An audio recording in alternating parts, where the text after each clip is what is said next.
A phone rings in a federal building in Virginia.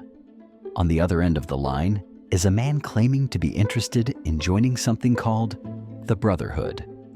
He speaks with a thick Southern accent, talks about his love for motorcycles and whiskey, and mentions he got the number from some bikers at a gas station. What the person answering doesn't know is that the caller is actually an FBI agent. And this phone call is about to kick off one of the most dangerous undercover operations in American history. The year is 2017, and white supremacist groups across the United States are growing bolder. They're coming out of the shadows, organizing rallies, and some are even planning acts of violence. The FBI knows they need someone on the inside, someone who can blend in perfectly with these groups, someone who doesn't need to pretend to be a certain type of person, because he already is that type of person. Meet the man behind that phone call. He's 6 feet 4 inches tall, weighs 260 pounds, and is covered in tattoos. His colleagues nicknamed him Hillbilly Donnie Brasco, after the famous mafia infiltrator. But unlike Donnie Brasco, who spent years with Italian crime families, this agent is about to dive headfirst into America's oldest and most dangerous hate groups. His name is Scott, and he's been doing undercover work for the FBI since the late 1990s. He's infiltrated motorcycle gangs, drug dealers, and violent criminals. He's posed as everything from a contract killer to an arms dealer. But the mission he's about to undertake will test every skill he's learned and push him to places he's never been before. You see, infiltrating white supremacist groups isn't like going undercover with typical criminals. These groups are paranoid, secretive, and extremely violent toward anyone they consider a threat. They have rituals, codes, and ways of testing new members that can turn deadly in an instant. One wrong word, one suspicious move, and Scott won't just blow his cover. He might not make it out alive. The operation begins with the Ku Klux Klan, America's oldest terrorist organization. Founded after the Civil War, the KKK has spent over 150 years spreading fear and violence. They've lynched, tortured, and murdered countless innocent people. They've burned crosses, bombed churches, and terrorized entire communities. And now, in 2017, they're still active, still recruiting, and still planning acts of hatred. Scott's first challenge is making contact. How do you reach out to a group that operates in complete secrecy? It turns out the answer is surprisingly simple. The group Scott is targeting actually has a hotline, a phone number you can call if you're interested in joining their ranks. But making that initial call is just the beginning. What comes next will test Scott's ability to become someone else entirely. He'll need to learn their language, their beliefs, and their twisted version of history. He'll need to participate in ceremonies that go against everything he stands for. He'll need to build friendships with people he knows he'll eventually have to betray. As Scott digs deeper into this world, he discovers that the groups he's investigating are evolving. They're not just the same old hate groups from decades past. Some of them are younger, more tech-savvy, and far more dangerous. They're not content with just spreading hatred. They're actively planning for what they call the collapse of society itself. These aren't just angry people posting on internet forums. These are organized cells of extremists who believe that violence is the only way to achieve their goals. They're stockpiling weapons, training in remote locations, and preparing for what they see as an inevitable race war. Some of them worship mass shooters as saints and heroes. They study their tactics and dream of carrying out similar attacks. Scott realizes that he's not just documenting criminal activity anymore. He's racing against time to prevent acts of domestic terrorism.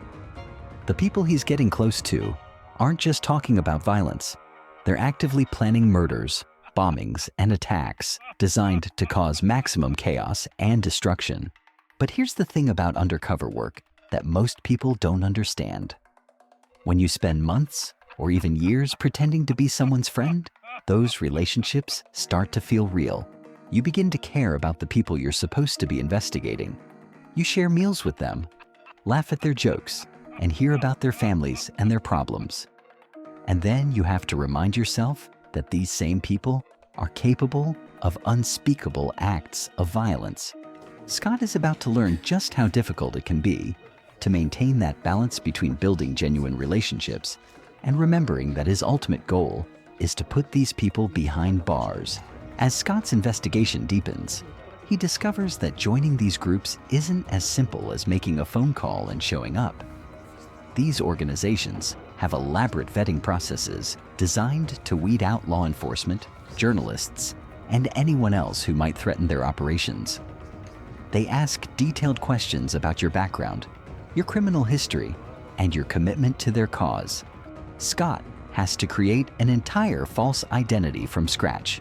He becomes someone with a history of violence, someone who's been in and out of prison, someone who shares their twisted worldview. He memorizes every detail of this fake life because one inconsistency could expose him as a federal agent. The first test comes when he's invited to what they call a naturalization ceremony. Scott has no idea what this means, but he knows he can't refuse without raising suspicion. He drives to a remote field in Alabama, following directions that lead him deeper and deeper into the countryside. When he arrives, he sees men in robes and hoods, carrying torches and weapons. What happens next is something Scott will never forget. He's blindfolded and told to place his hand on the shoulder of the man in front of him. They form a line in the darkness, and Scott can hear chanting in the distance. The smell of burning wood fills the air, and he realizes they're standing near a massive cross that's been set on fire. They make him kneel in the dirt and repeat an oath, pledging his loyalty to what they call the white race. When they remove his blindfold, Scott finds himself surrounded by dozens of armed men in white robes. He's just been inducted into the Ku Klux Klan, and he has to pretend that this is exactly what he wanted. But even as Scott gains their trust, he learns that the KKK is just the beginning. There are newer, more dangerous groups emerging from the shadows. Groups that make the traditional Klan look almost moderate by comparison. These aren't your grandfather's white supremacists. They're young, educated, and motivated by a philosophy called accelerationism. Accelerationists believe that society is beyond saving through political means. They want to speed up what they see as the inevitable collapse of civilization itself. Their plan is simple but terrifying. Carry out acts of violence designed to cause chaos and panic. Attack infrastructure, assassinate public figures, and create enough mayhem to trigger a complete breakdown of law and order. Scott learns about something called the base, a network of cells scattered across the country. They communicate through encrypted channels, train in remote locations, and worship mass shooters as martyrs for their cause. Unlike the Klan, which mostly talks about violence, the base is actively planning it. Scott's infiltration of these hate groups ultimately led to dozens of arrests and prevented multiple terrorist attacks. His work exposed the dark reality that domestic extremism remains one of the greatest threats facing America today. The courage it takes to walk into that world, to befriend people you know are planning violence, and to maintain your cover while racing against time to prevent bloodshed is something most of us can't even imagine.